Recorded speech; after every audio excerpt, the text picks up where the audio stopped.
Craftsman Days are here at Lowe's with big savings on the tools you need. Right now, get a free select tool when you buy the Craftsman V20 2-pack battery kit.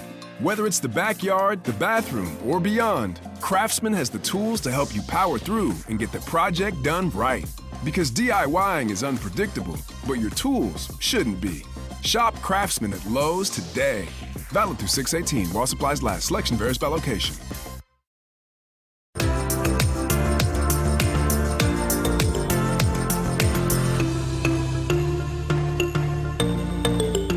Welcome to Coruzant Technologies, home of the Digital Executive Podcast.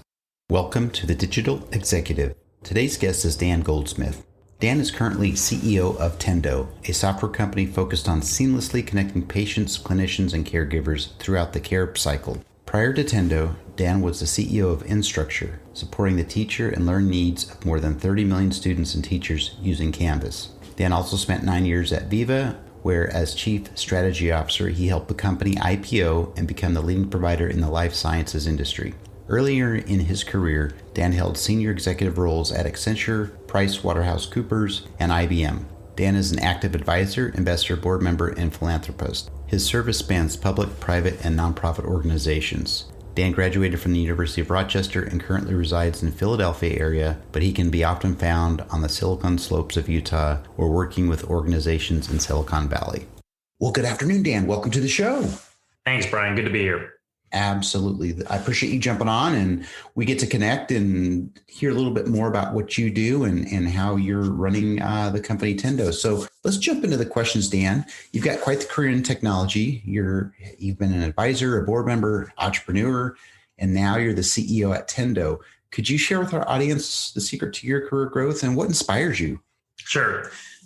So look, I've been super fortunate over the last 25 plus years with incredible opportunities and mentors. In fact, I tell my friends all the time, my wife is smart and I'm lucky. And that's been a good way of living for a long time. But from a career perspective, there's a few things that I found to be really helpful in terms of my growth. One has been always focusing on the people around me and under me. A lot of people, I think, through their careers focus on managing up. I've always believed in building strong relationships of respect and trust within teams. And, you can do a lot more as a team of individuals. And as you elevate those teams, the impact you can make and the career growth you can experience is far greater. From an inspiration perspective, I'm a glutton for punishment. Ever since I was a little kid, when someone would say something is really, really hard or impossible, I would run at that thing. So, that's worked for me so far through my career. And so the big, hairy, audacious, challenging problems have tend to be a theme throughout my career. And those are the things that inspire me. Those problems that can really make an impact on the world, a positive impact on people's lives. That's what really inspires me to do the work I do. Awesome. I appreciate that. And I can hear the passion, the excitement in your voice. And so it's certainly something that would resonate with me. And I know it'll resonate with a lot of people in our audience. So thank you. And so let's talk about the pandemic. Hopefully this is over soon. As this lifts and we go back to some sort of normalcy, what are your plans for growth in 2021? Wow, we've been really lucky this year to already start building an incredible team. We're about 40 people in Tendo today. We started effectively November 1st, assembling the team, and our plan right now has us growing to about 100 people this calendar year. So it's definitely been more of a rocket ship than we expected at the outset. For a lot of companies, the pandemic has provided a tremendous amount of challenges, obviously in many of the ways we're familiar with. But now what we're seeing is organizations trying to figure out, what does this new work culture look like? What does this new office environment look like? How do we get back to the office? And what is that new form or shape? So first of all, we focus a lot on culture at Tendo. We want to have sort of a family room culture, a culture where people feel connected and at home with our employee base and the ways that we work. And the pandemic has pulled back the curtain and showed different ways of working, new ways of being productive, new ways of interacting and socializing. And so I think it's easy during the pandemic for all of us to focus on the things that we've lost during this time. And there's so many. But it would be a shame if we didn't also recognize the new things that we've learned and the way we can appreciate the connectivity that not only happens in the office, but beyond the office. So looking forward in terms of us staying relevant as an organization with regards to our employees and culture, we now think about our workspaces differently. We think about the physical workspaces really revolving around culture, connection, and collaboration. And we start to think differently about productivity as individuals, productivity as teams, productivity as an organization. And so those are the things we think about a lot. And then there's a lot more effort and energy put into creating connections with our customers and with the industry. And frankly, Brian, that just takes about 25% more effort to make sure we can build, similar level of engaged relationships with our customer base. That's awesome. And I talk about that a lot too, is, building that trust. And I just love your culture from what it sounds like. It's just all around great. And that's going to be good, not only for your employees, but for your customers as well. So thanks for sharing, Dan.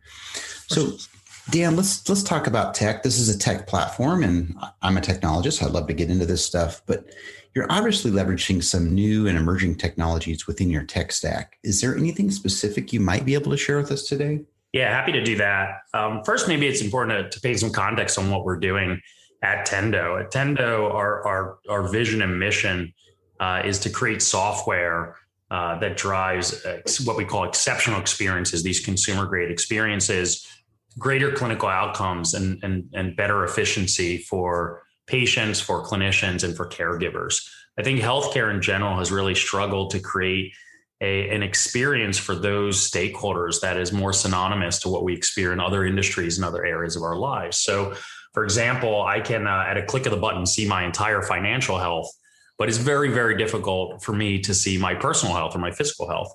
And so that's some of the problem that we want to solve. We want to create a much more frictionless experience through healthcare, so patients can navigate healthcare with more confidence and ease, and we can return the joy of practicing medicine to clinicians as well. So they're spending less time on administration and focusing more time on facing patients.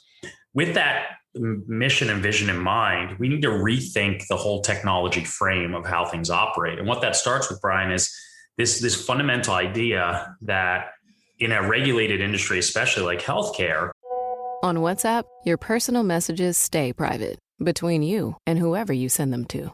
So things like the passport numbers for your honeymoon stay between you and your fiance. And that video call for your grand's 80th stays in the family. Even your streaming password stays between you and your college roommates, who still ask for it every week in your group chat. Because on WhatsApp, your personal messages are yours. No one else can see or hear them, not even us. WhatsApp, message privately.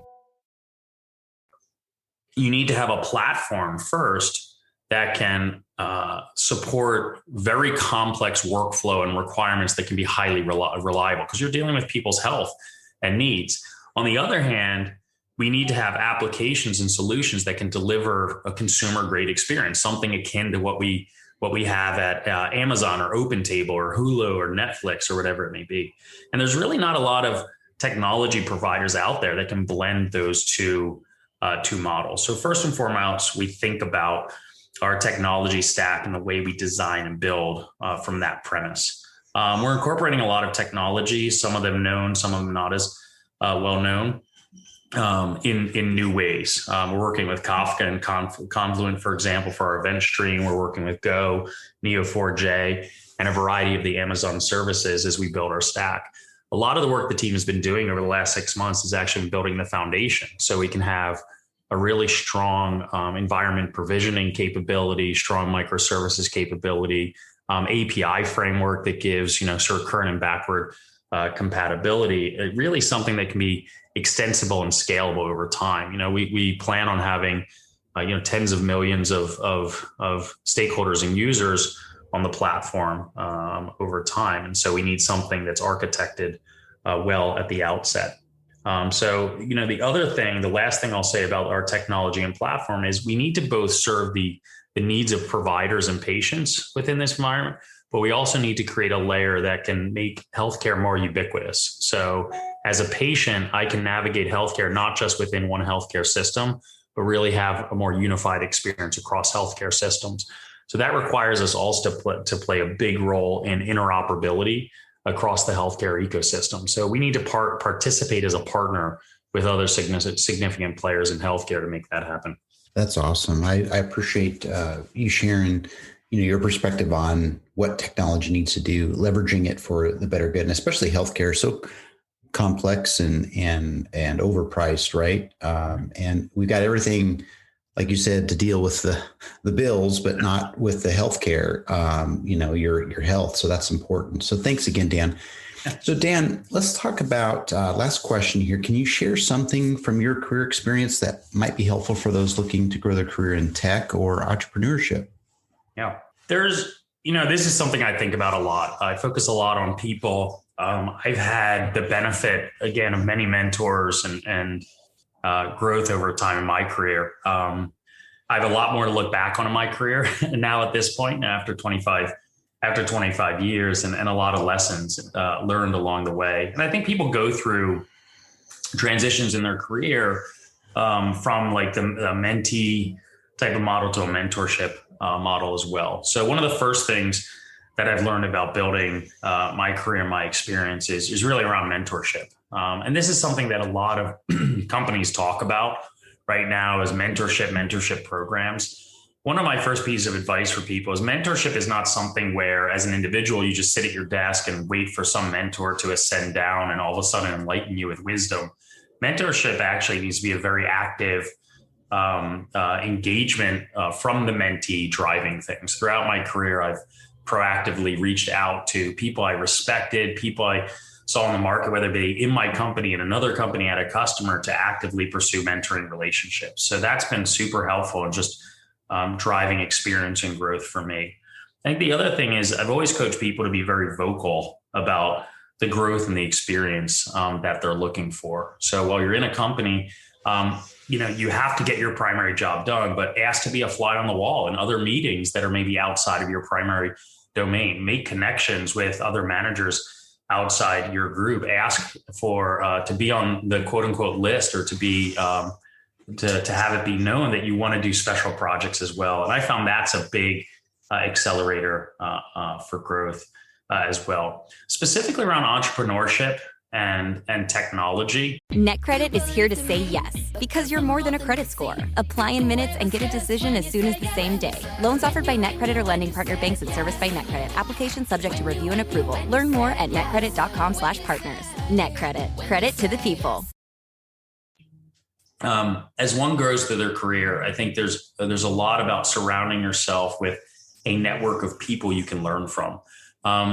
When I was at one of my previous companies based out of Silicon Valley, one of the things I was fascinated with, and I think Silicon Slopes in Salt Lake City does this well, there's a lot of networking that goes across companies and sharing of information. I think multiple companies benefit from that. So actively finding those peers, finding opportunities to network and connect with others is probably the best way to advance your career. And then from an entrepreneurship point of view, man, you got to be able to like jump out there and take risks. A lot of times I tell people that my pattern recognition, my learnings comes more from scar tissue than success. That's always not obvious on the surface level, but if you're not willing to put yourself out there, take some risk, engage in some of those big ideas, then you're not going to grow.